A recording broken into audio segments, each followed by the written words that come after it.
Udinese Life, redazione del giornale, via Aquileia 49 Udine. La mostra anche questa volta è sul tema del dono e del giocattolo, in specifico per quanto riguarda il dono. Erna Vukmanic si propone con quest'opera che mette al centro una serie di giocattoli che possono essere donati ai bambini, un pallone, delle bambole, lo storico cicciobello, l'orsacchiotto e la macchinina. E questi giocattoli sono posti in una mensoletta quasi a ricordare, un ricordo che si coniuga con il ricordo personale dell'artista, quasi a ricordare un mondo antico. Ormai i giocattoli che vengono donati ai bambini sono quelli elettronici, sono quelli che investono nel mondo dell'informatica, ma questo mondo antico è un mondo ancora presente nella logica di Erna Vukmanic, che porta questi oggetti, come solitamente fa lei, anche con un tocco un po' ironico, secondo me. È vero, Erna Vukmanic? Ma qua non potevo fare ironia, perché sì, sulle bambole a storcergli il naso, la bocca non era il caso. Però poste Comunque, così in alto, fuori dalla logica del gioco, ormai non si gioca più. No? Appunto, per quello ho messo che si ricorda di una mensola dove è a posto. Non serve più, non interessa più. Però rimangono, non interessa più, non gioca più nessuno. Noi nonne o le nostre figlie le tengono ancora. E poi questa è la bambolina con la quale giocava Erna molti anni fa. Sì, di gomma. Il dono ha un senso anche ideologico, perché si dona qualche cosa a chi si ama. Sì, si dona anche per far felice la persona a cui dai quei momenti, i bambini, aspettare la mattina, che trovare il regalo nella finestra o dove. Io aspettavo il San Nicolò, i miei figli aspettavano Santa Lucia, dipende. Il senso è sempre quello del dono. Sì, è sempre quello. Erna Vukmanic, la domanda è d'obbligo, dato che siamo nel mese di dicembre, quali progetti per il 2023? I progetti, ultimamente era difficile fare progetti negli ultimi anni, per quello sono un po' indietro con i progetti.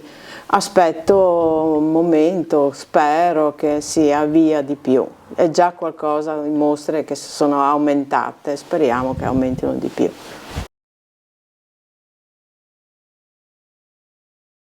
E questa è l'opera di Rosanna Morettin. Il dono qui è un fiore, del resto donare un fiore è un momento di partecipazione affettiva di indubbio valore morale. Donare un fiore che si può porre poi in un contenitore, e questo classicamente diventa nella storia dell'arte una natura morta. Si chiamano così, però se osservi la vivezza di questo fiore, con questo svettare proprio del colore viola che si incrocia con il bianco del contenitore. Rosanna Morettin è molto attenta alle luci e alle ombre che intervengono nell'ambito della sua pittura.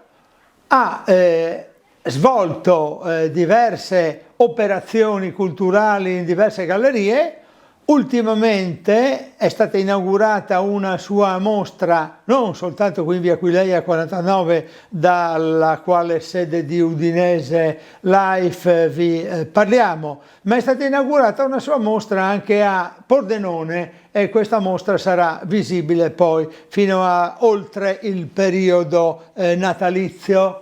E Rosanna Morettin è anche presente proprio a pochi passi dalla sede di Udinese Life in via Aquileia con una sua galleria personale, la galleria appunto di Rosanna Morettin, dall'altra parte della strada del numero 49. La sua tensione verso i paesaggi è una tensione che la sta portando a realizzare molte opere da molti anni. Una attenzione particolare verso il paesaggio, e il motivo del fiore, ecco qui che emerge appunto in questa opera come dono. E E parlando dell'ottica del dono, ecco il dono della natura. La natura dona il vento e il mulino a vento gestisce il vento e lo fa diventare poi prodotto. E allora Emanuele Degano in questa opera vuole proprio rappresentare il dono del vento.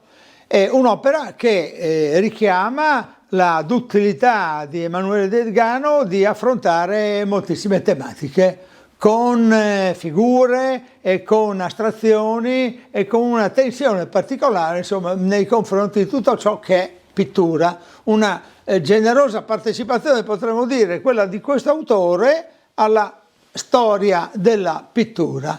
E con questo quadro, appunto, io ho cercato, Emanuele, di chiarire, ecco, questo senso della tua partecipazione a questa mostra, il dono. È un dono anche l'opera d'arte, in definitiva. Sì, in se stesso è un dono anche quello di avere una buona manualità, una buona capacità di riuscire a realizzare qualche opera, di poter fare, di riuscire a fare, diciamo, questi quadri, perché comunque sono cose impegnative, non è una cosa che possono tutti quanti, un po' come anche mettersi a suonare, e logicamente è una qualità che non tutti hanno, logicamente si può qualche volta, anche con un po' di buona volontà, riuscire a creare delle belle cosettine, anche se magari non sono come quelle che facevano i grandi artisti, ci si può anche avvicinare molto, conoscere le tecniche e altre cose. È una questione di avere un po' di capacità. Io l'ho iniziata quando ero piccolino ancora, ho fatto anche altre opere che molto più elaborate, molto più complesse, e dopo logicamente col tempo uno comincia a diventare anche un po' più abile, più veloce nelle cose, più pratico, poi si va all'essenza proprio, no? Si cerca di ridurre quelle, non si va a fare tanti fronzoli, ma si cerca di concentrare tutto quanto in un unico soggetto. Qua infatti si vedono questi mulini, che la parte interessante di questa cosa qua è si vede questo collegamento tra cielo e l'acqua, appunto, che è quella che è l'utilità, diciamo, no? Quella di pompare proprio l'acqua, no? Girando questo, il vento fa girare queste pale e vediamo che toglie l'acqua che permette appunto di far emergere la terra, no? È un'opera che è nata così per la soddisfazione di fare un qualcosa di diverso, perché mi piace realizzare ogni volta qualche cosa di diverso. Nel suo è un'opera anche di effetto abbastanza anche attuale, che si può collocare abbastanza facilmente nelle case. Dopo, insomma, bisogna sempre tenere in considerazione anche il gusto della gente, insomma, sono tante cose. Vogliamo donare la logica della distruzione delle pareti bianche. Vogliamo che le pareti non siano più bianche, come alcuni architetti vogliono testimoniare in questi ultimi anni. Le pareti devono essere bianche, via tutti i quadri. Noi invece vogliamo riportare i quadri, vogliamo fare questo dono.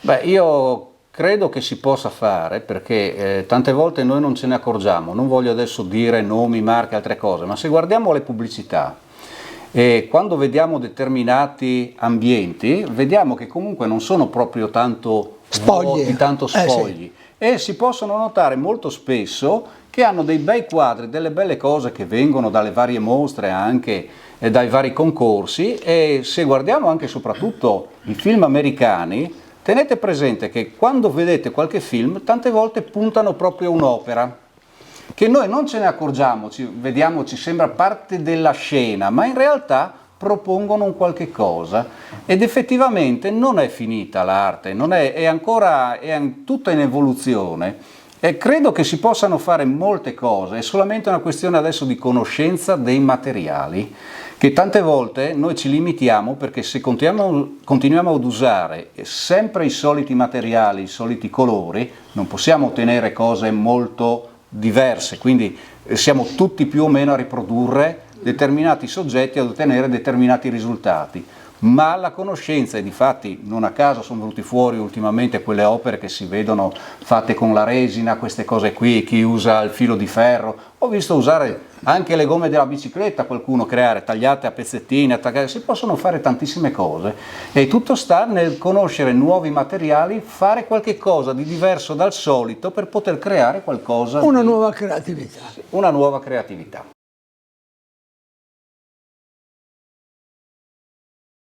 Il tema del dono Renato Croppo lo sviluppa con queste due figure, bambini, che sembrano, sullo sfondo c'è anche il sole che pare sorridere, che sembrano giocare con il più classico dei doni, soprattutto per una certa generazione, il trenino. E un altro classico dei doni è il camion dei pompieri. E poi c'è questa figura della pimpa, che è una figura abbastanza tipicamente infantile e giovanile. E allora i bambini giocavano col trenino e con la macchina dei pompieri. Ma è necessario usare il modo indicativo tempo imperfetto. Giocavano. Forse dovremmo usare addirittura... Ah, giocavamo, vabbè, forse dovremmo usare addirittura il passato remoto, giocammo in questo modo. Continuammo a giocare. E questo quadro ci offre la percezione che Renato Croppo è un autore che sa gestire gli spazi con una grande proprietà di linguaggio e soprattutto che è un appassionato di disegno, che esprime a tutti i livelli. Su anche una mostra che si può vedere in questi giorni a Udine, presso la sede Azimut, la ricordiamo, ecco. E siamo in via Vittorio Veneto a Udine, una mostra che dura fino a Piazzetta Belloni, zona via Vittorio Veneto, certo, la mostra che dura fino al prossimo... un mese, ancora un mese. Abbiamo ancora tempo per vederla. Il tema del gioco, il tema del dono. Sì. Il tema è la rievocazione di certi momenti, perché questa non è per i critici, è per i bambini. Quindi è un quadro molto semplice, fatto proprio per i bambini. Ci ho messo i due bambini, la rievocazione, che mi sono sentito quando ero con mio figlio, con mio nipote anche, e col sole che ci illumina, e quindi un momento di rievocazione di questi momenti di felicità, e lì sono proprio, li vedi sereni questi due ragazzi e concentrati nel regalo che hanno avuto, sereni e concentrati nel gioco, illuminati dal sole con quelle cose che, quei giocattoli e quei momenti che sappiamo, la pimpa, i due qua che si ricorda, gli alberi parlanti, queste cose. E adesso dal quadro di Renato Croppo io approfitto della tua presenza per farti presentare un quadro che è di tua proprietà, ma non è di tuo disegno. Maura Del Zotto. Maura Del Zotto, che rappresenta questo cavallo a dondolo, che è un altro dono tipico, un altro gioco. È una giostra che lei ha fatto proprio per i nipoti, che a me è piaciuto moltissimo, ci siamo scambiati questa opera. Maura Del Zotto che lavora? Maura Del Zotto è un artista che da diversi anni, lei abita a Martignacco e frequenta, ci siamo già visti altre volte. Avete fatto uno scambio di quadri probabilmente? Sì, certo, perché questo qua proprio mi piaceva, perché la rievocazione di certi momenti, la giostra l'ha rappresentata molto bene. E ancora una volta ci troviamo col tema del gioco. Bene. Grande. E dunque, Udinese Life, redazione del giornale via Aquileia 49 Udine, e un saluto a questi due artisti con i quali abbiamo parlato